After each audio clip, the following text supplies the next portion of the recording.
PA is a 42-year-old woman. She walks into a hospital with a sore throat and dizziness. They send her home. Heat exhaustion, they say. Drink some water. She comes back the next morning. They don't even examine her. She leaves. The day after that, she comes back a third time. Her eyelid is drooping. She can't swallow. Her vision is doubled. This time, they don't send her home. Within 6 hours, she's on a ventilator. She physically cannot breathe on her own anymore, and somewhere in a kitchen 40 minutes away, 6 other members of her family are about to feel exactly the same things start happening to them. If you're new here, or in case you don't know me, I'm Dr. Cypher. I'm a public health practitioner, and I take real published medical cases and outbreak investigations and walk you through them the way an epidemiologist actually thinks.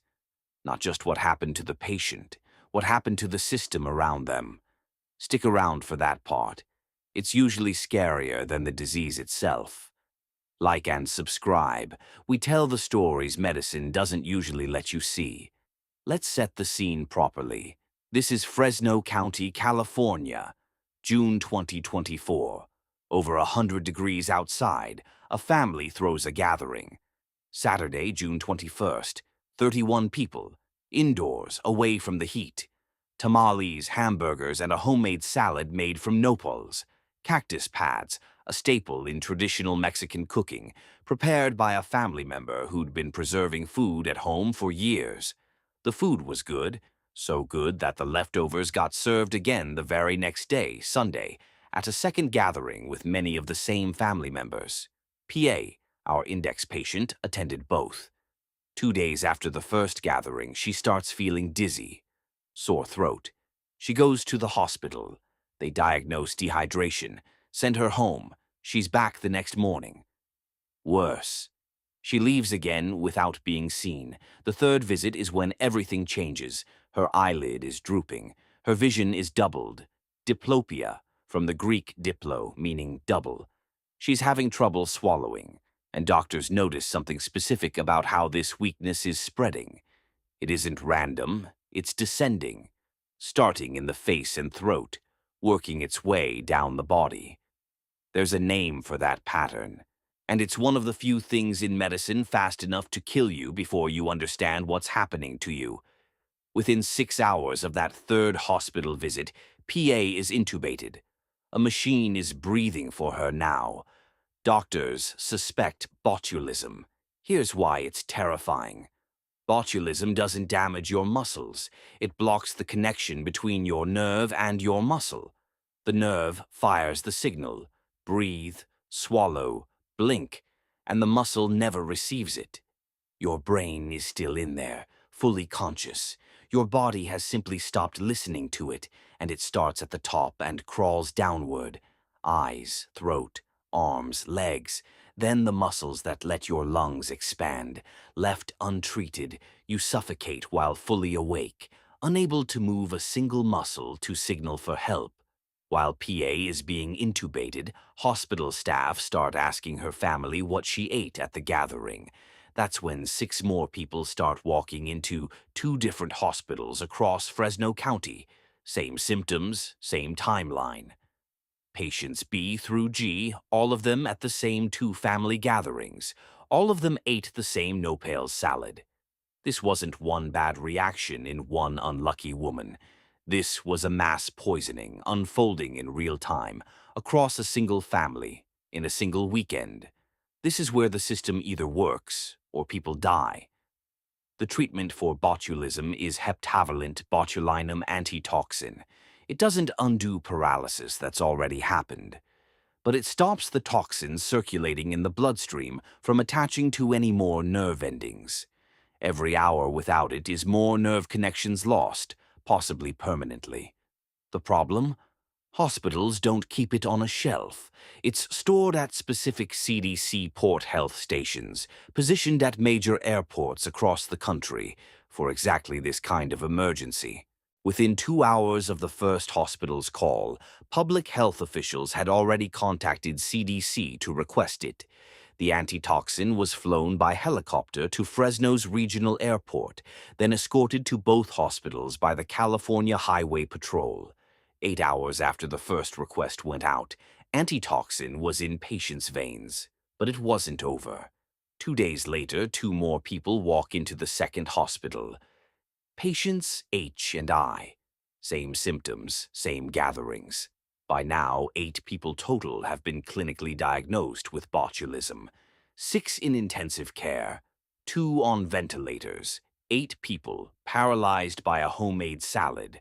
If you're wondering how something this dangerous came out of an ordinary family kitchen, stick around, because the answer involves a mistake almost every home cook in the country doesn't know they're making. And if you want more cases broken down like this, make sure you're subscribed, because this one gets worse before it gets better. Every single one of these 8 people survived. But to understand how close this came to going very differently, you need to understand exactly what was sitting in that salad. So what actually happened to the food? Investigators traced it to one family member, patient D, the one who'd made the salad. She'd been preserving food at home for years, using a method taught to her by friends and relatives. Boil the empty jars, pack in raw, chopped cactus, seal with a new metal lid, store in a shed behind the house for 6 weeks. It sounds careful. It sounds like exactly what your grandmother might tell you to do. But it was missing one critical step. Botulism doesn't grow in oxygen. It grows in the absence of it, sealed, low-acid, room-temperature environments. Exactly the conditions a sealed jar of cactus sitting in a shed for 6 weeks creates perfectly. Boiling empty jars kills surface bacteria. It does almost nothing to bacterial spores already on the vegetable itself. Those spores survive boiling.